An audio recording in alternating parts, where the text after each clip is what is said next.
நடிகை சம்யுக்தாவும் கிரிக்கெட்டர் சிக்காவோட மகன் அனிருதா ஸ்ரீகாந்தும் காதலிக்கிறதாகவும் சீக்கிரமே இவங்க 2 பேரும் கல்யாணம் பண்ணிக்க போறதாகவும் சோஷியல் மீடியால செய்திகள் வெளியாயிட்டு இருந்துச்சு. மேலும் சம்யுக்தா அனிருதா ஸ்ரீகாந்த் கூட க்ளோஸா இருக்கிற மாதிரியான போட்டோஸை அவங்க இன்ஸ்டாகிராம் அக்கௌண்ட்ல ஷேர் பண்ணிட்டு வந்ததும் இந்த மாதிரி செய்திகள் வெளியாக ஒரு காரணமா இருந்துச்சு. அது மட்டும் இல்லாம அவங்க ஷேர் பண்ண அந்த போஸ்ட்ல பலரும் இவங்களுக்கு வெட்டிங் விஷஸை சொல்லி பண்ற கமெண்ட்ஸையும் இவங்க 2 பேரும் லைக் பண்ணி மறைமுகமா இவங்க ரிலேஷன்ஷிப்ல இருக்கிறத உறுதிப்படுத்தி இருந்தாங்க.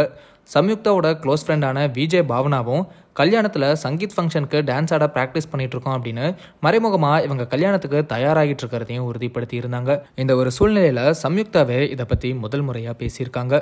சம்யுக்தா நடிப்புல வர நவம்பர் 14ஆம் தேதி மதராஸ் மாஃபியா கம்பெனி அப்படிங்கிற படம் வெளியாக இருக்கு.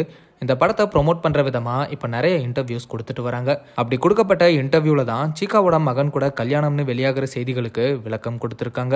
அவங்க என்ன சொல்லியிருக்காங்கன்னா, அந்த செய்தி உண்மைதான், நாங்க கல்யாணம் பண்ண போறோம், சீக்கிரமே கல்யாணம் எப்போ அப்படிங்கறத அனௌன்ஸ் பண்ணுவோம் அப்படின்னு சொல்லியிருக்காங்க. சம்யுக்தாக்கு இது 2வது திருமணம்னு பலருக்குமே தெரிஞ்சிருக்க வாய்ப்பு இருக்கு. இவங்களோட முதல் கணவர் வேற ஒரு பெண்ணோட தொடர்புல இருந்தது தெரிய வந்துதான் இவங்க பிரிஞ்சுட்டாங்க.